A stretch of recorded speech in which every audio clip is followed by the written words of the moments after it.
I'm HIV positive, you feel me? I ain't 26 years old, but guess what? I refuse to give the fuck up, you hear me? I refuse to give up, man. You shouldn't give up, man. It's not a death sentence, man. I'm HIV positive, but I would never give up. And I don't want you to give up. If you give up, that means you giving up on all of us, because you're not fighting this alone. You're not fighting this alone.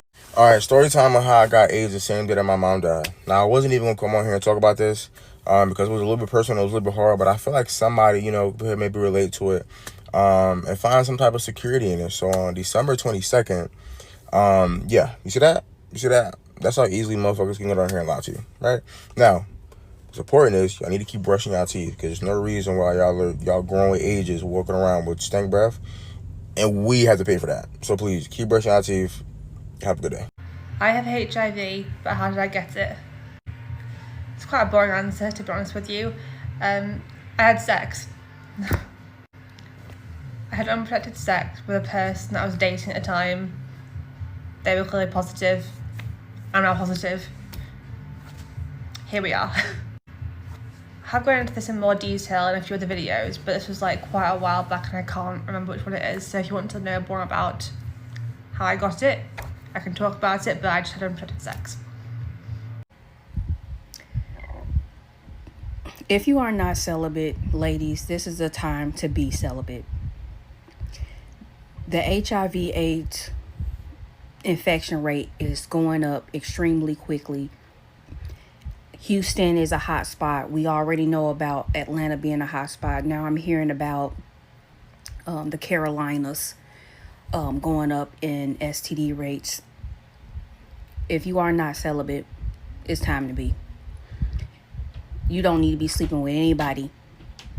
And you for damn sure don't need to be sleeping with anybody unprotected.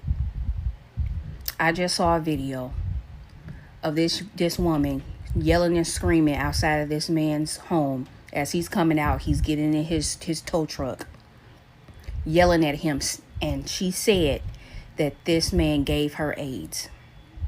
He gave her 12 STDs. You just heard what I said.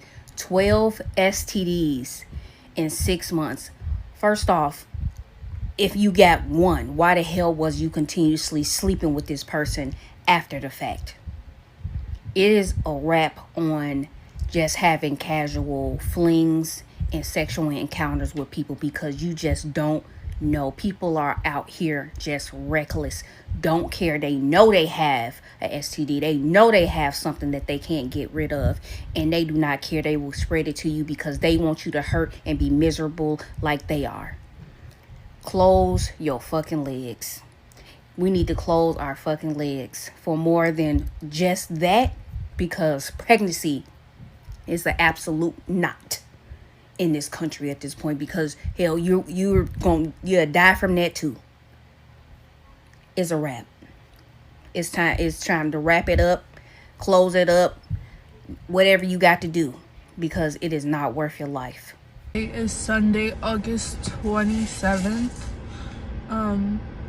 This week I found out that I have HIV. I was diagnosed on August 23rd. I was diagnosed. Today is my attempt at my first day out. I'm going to the movies with my friend. Had a really hard time. It was really hard to get ready. I don't quite know what I want to do with my story. I don't know if I want to share it. I don't know. My mind is 1,000 places at once. But I wanted to document this in case one day I do decide to share it, so that this part of my journey is seen. I also just want to document this for my own self, to see how far I come, because I know I have a life of trials and tribulations, and I know that this is important. This part of the story is important, whatever I make it. That's really all. I never thought I would be here. I never thought I would be talking and recording myself crying. It's not who I am. But I'm here. I'm at my lowest point. Well, I've been lower, actually, which is surprising. But I'm at a really big crossroad in my life. And I'm just here. And I'm thankful for that. I was diagnosed with AIDS. When I first got diagnosed with HIV, I was technically in the AIDS category. You remember AIDS, the disease that killed millions of people and still continues to kill people to this day, sometimes. It was 2017 when I got really sick at one point in time, to the point where I lost 15 pounds in about 3 days. I was so sick, it quite literally felt like I was dying. I went to ER, and all that they could tell me was there was some viral infection happening. I remember them specifically asking when was the last time I got tested, and I could not remember.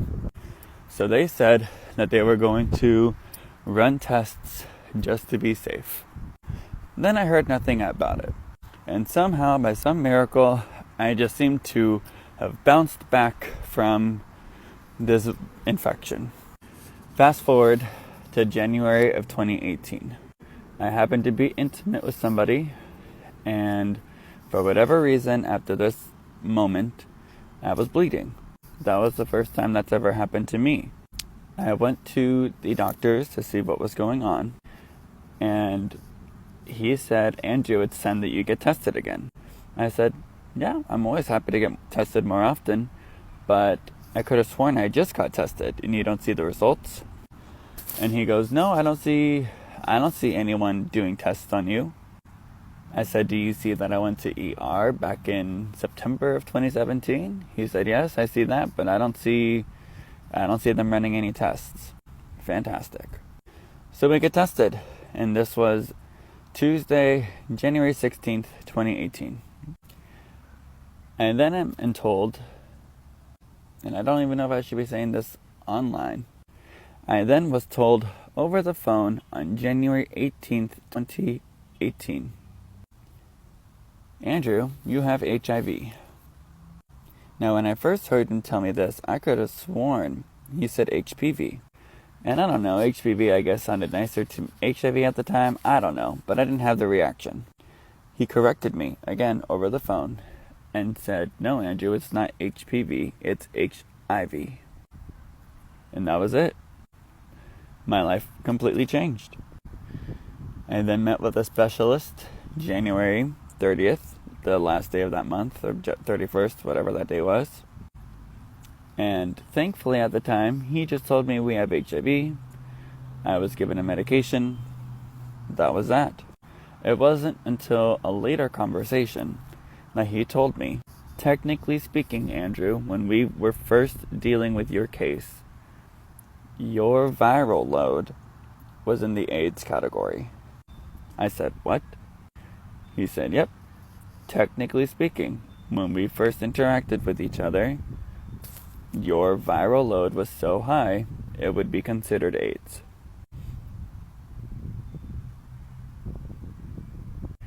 Now here we are, 7 years later, where I'm able to live a healthy, normal fucking life. I have a beautiful partner, we have a dog, I have a great relationship with friends and family. And all of that is because of all the advancements that they've made on this fucking disease. And now we are watching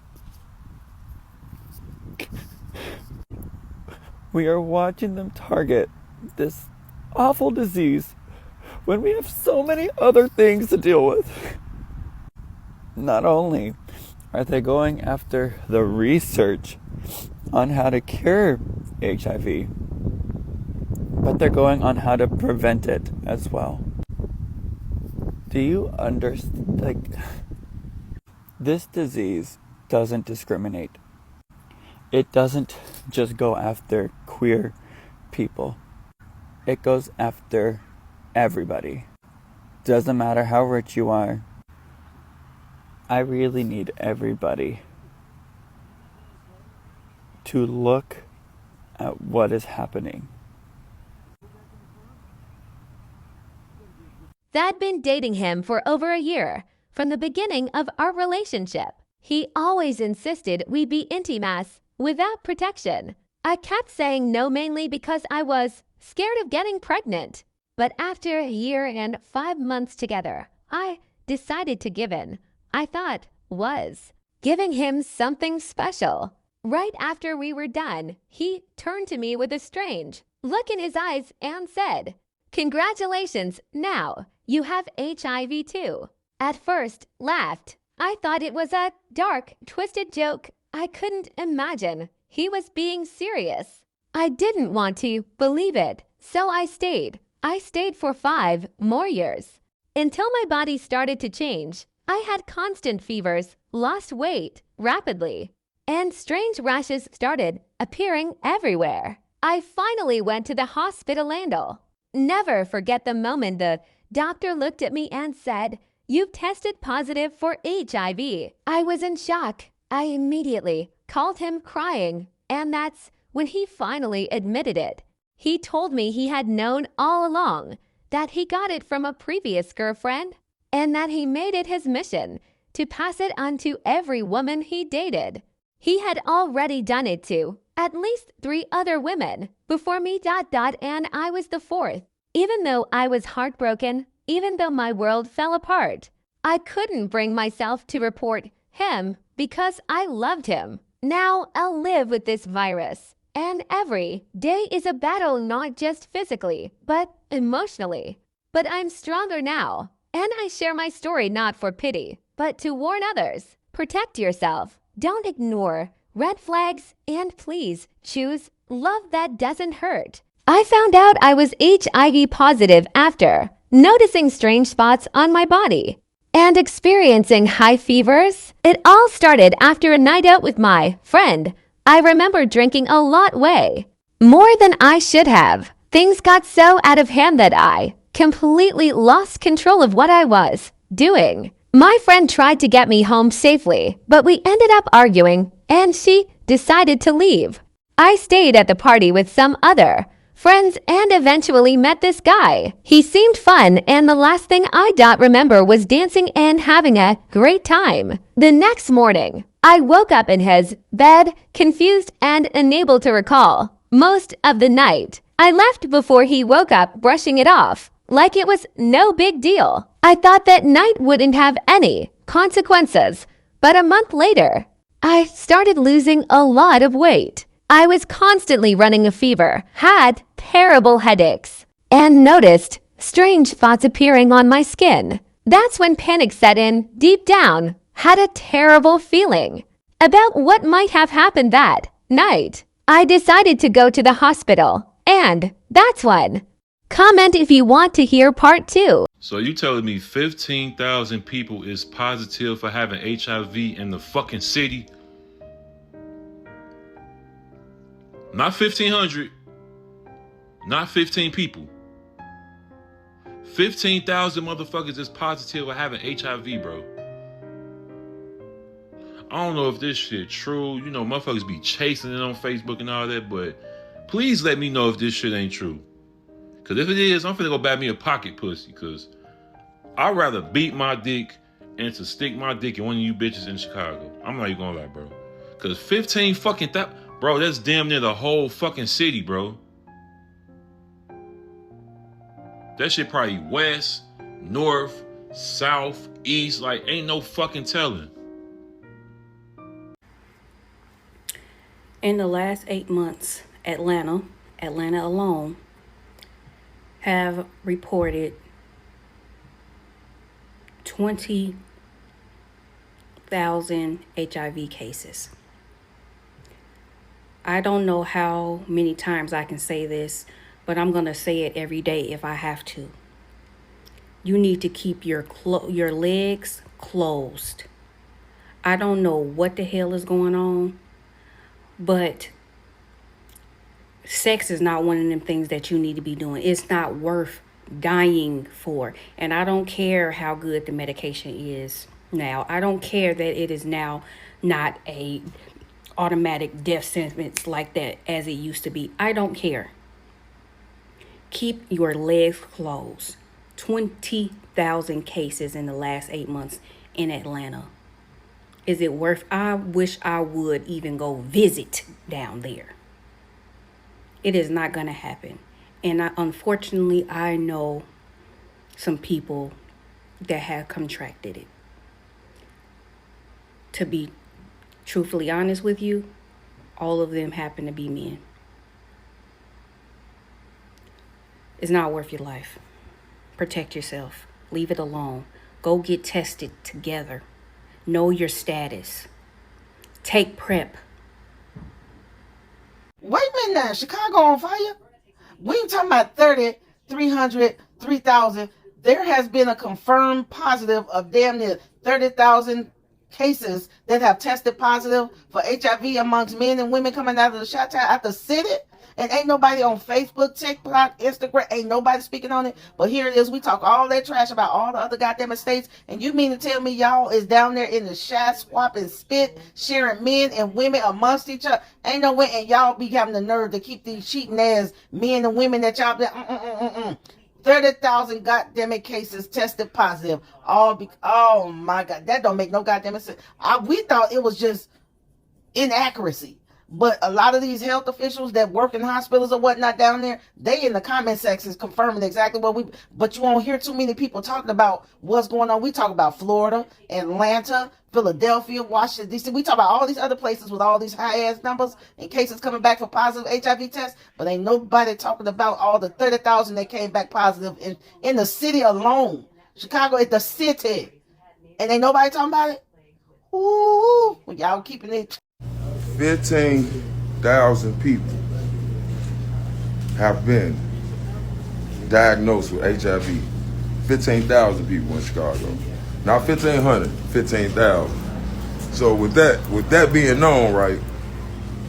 If you was in a long-term relationship and you decide to go out here and play in these streets, you is stupid right now. It's 2026. So I'm trying to figure out how the hell 15,000 people. I don't want no relationship in Chicago, cause this has 15,000 people we know. Just imagine out them 15,000 people, how many of them have clapped somebody you know, and to clap somebody who didn't get checked or none of that. I'm cool. I am cool, especially in Chicago. Look, 15,000 people got HIV. 15,000, not 100,000. Damn. How I got HIV and neurosyphilis, a decision I made and I'll forever regret it. It was honestly one night when I was feeling lonely and depressed. So to feel better, I did what a lot of gay people do. I got on this app called Grindr and I started looking for someone to have fun with. I was sent a picture of another person on a different profile, and I sent a picture back. And I was invited to the person's house. Very little information was shared. It was around 12:30 a.m. in the middle of the night. I never asked about the person's status and did not even ensure that protection would be used. I just went along with it because I wanted to have fun. I drove my car to the person's place, and when I arrived, we got down into business. And as I said earlier on, very little information was shared. This individual did not use protection, and I did not even ask about it. But towards the end of the encounter, he literally asked whether he should come in me, and I said no vigorously. But he tried to pull out and he did not pull out quickly enough. I felt a burning sensation instantly. When I got home, I had a suspicion that something bad had happened, and within 3 weeks, I started experiencing symptoms, and I put together that I have contracted HIV. I contacted my doctor and went in for an appointment, and after a series of tests were run, my suspicion was confirmed that I have tested positive for HIV and even worse, neurosyphilis. Decision I made and I forever regret it. If you are listening to me out there, please and please again, no matter how you are in love with someone, when you meet the person, you want to get intimate, one night stand, whatever the reason may be, please get tested to know whether you are safe enough before you get intimate with someone. Make sure that you and the person, you go to the hospital to check whether you are free from HIV and any other kind of deadly sexual related diseases, because it's on the rise in Accra especially. So please, I'm creating this awareness. It's on the rise. Please let me know your thoughts in the comment section as to whether you've checked your HIV status at the moment. Alright, I want the chance to be myself completely, and I'm tired of my existence being a secret. So this is just a small sliver of what I've experienced thus far. But this is the story of how I got HIV by the age of 19. And please believe me, I was just as surprised and confused as anybody else would be. By the time I started doing the do, which was when I was 19, I had experienced 19 years of being told that I was unloved and entirely undesirable, and that nobody could understand or want me, which left me very confused.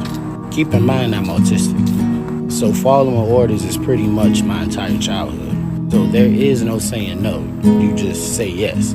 There is no autonomy. So around the age of 19, I lost my virginity. I was depressed because my life was crap, and I was somewhere online and somebody had introduced the Grindr app to me. And so I downloaded the app, and next thing I knew, there was these plethora of men that were interested in me, which was alien to me because I'd spent my entire life being completely undesired. So the next thing I knew, I was inside a man's car crying and telling him my life story.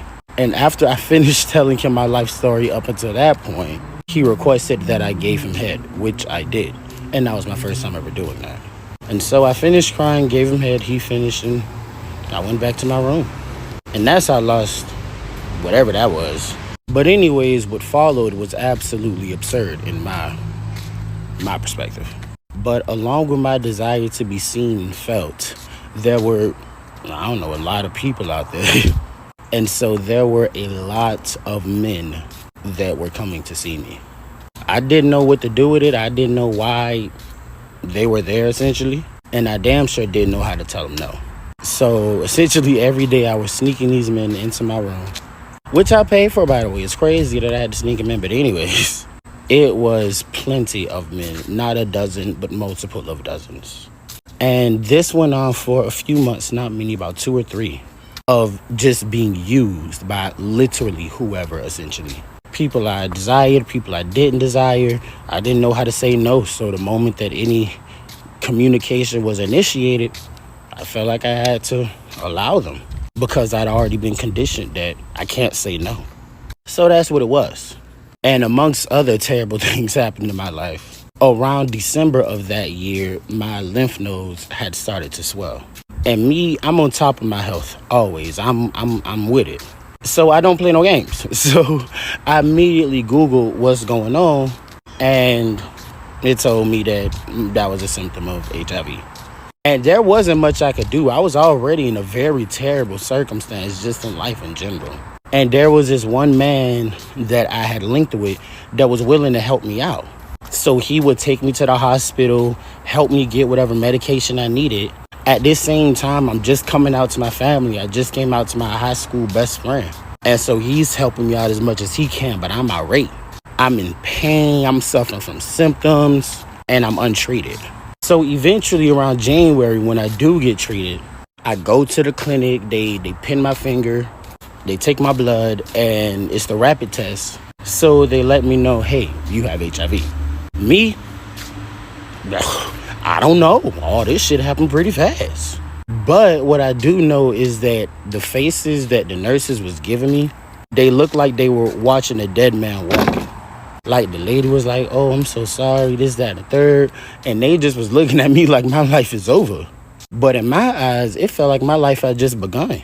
I don't know why, but me dying in that way, like just experiencing that, when I went outside, the sky was brighter. I didn't feel a need to be connected to whatever it was that was my idea of life before that. And so I got on my medication. And then after that shit, I just kept trucking it. Doing what I need to do. Loving God, loving people, taking care of the world. And that done been me since. But yeah, that's how that happened. And that's how that went down. And I'm just sharing this because I want to be myself. And I don't want my life to be a secret, because I'm not ashamed of my damn experiences. Hell, I got a lot more experiences I could tell y'all about. But hopefully somebody sees this and they understand that, the world not so dark. You feel me? Strange shit happens to all of us, and you can overcome it. Trust me, the world is a lot crazier than you think, and your craziest idea may be vanilla. But that is to say, it gets better, and you'll be fine. Bless you all, and thank you for listening. And I hope that my truth is able to help somebody. I love you all. Bless you. And thank you, my darlings. Doses. Hi guys, my name is Thomas, and today I'm going to tell you the story about how I got HIV at 17 years old.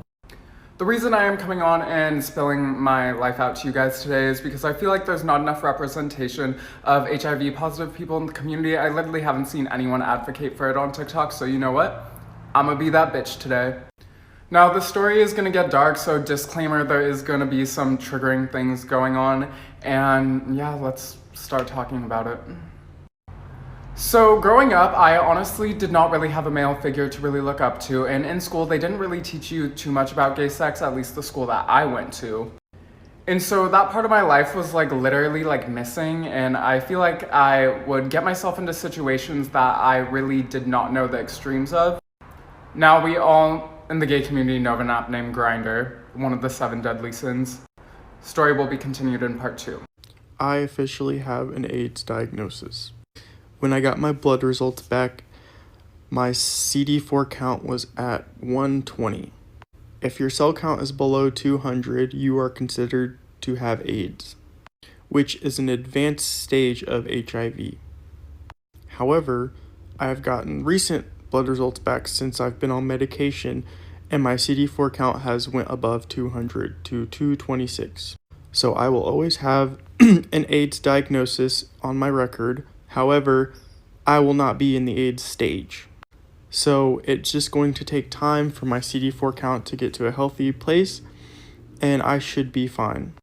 It's still terrifying when you look at the history of AIDS and HIV and all the people that have died before you and all the history that comes with it.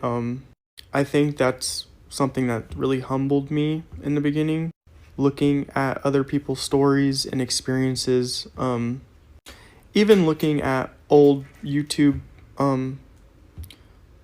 broadcasts from the 90s and 80s, news broadcasts, watching those just makes you realize how lucky we are to be in this day with the medicine, because it was a completely different time, and it was very scary and very sad when you think about everyone that has died, all their stories, individual things, people that didn't deserve to get it, people that were betrayed, lied, and tricked, given the disease, that died and didn't need to die. It's very, very sad. So the symptoms I experienced were very mild, so I didn't know for the longest time I was sick. Towards the end, when I finally got tested, I was 130 pounds. I'm 6'2". My hair was falling out. I could see my rib cage when I looked into the mirror, and I was getting a lot of urinary tract infections that just kept coming back. I also was having a lot of oral thrush. My tongue was white, even though I would scrub my tongue and do everything to my tongue. I thought I was just sick. I thought that I just got sick from, like a casual common cold, and, I still went to work all the time and just ignored it and tried to power through it. Because our society looks down on people that are sick, Work culture is like, keep going, you're not sick. They look at being sick as an excuse. So I felt bad when I really didn't feel good I almost felt like I guilty for taking care of myself. It's really weird. The person I was with knew they had HIV, gave it to me, didn't disclose their status. Anytime I would bring up, I don't feel good, I feel like I should go to the doctor, he would persuade me to not go. He would literally be like, oh, it's probably nothing. Just, I'll make you a tea, I'll make you some dinner and get you cozy. And he catered to me. However, he knew that he gave me a disease. So as you can imagine, that's extremely hard to wrap your head around why someone would do that. But I don't think I'll ever get closure, or I'll ever understand how someone could do such a thing, or why someone could do such a thing, because that's just not in my nature. And I'm never going to understand the reasoning behind that. All I know is that I'm going to be okay.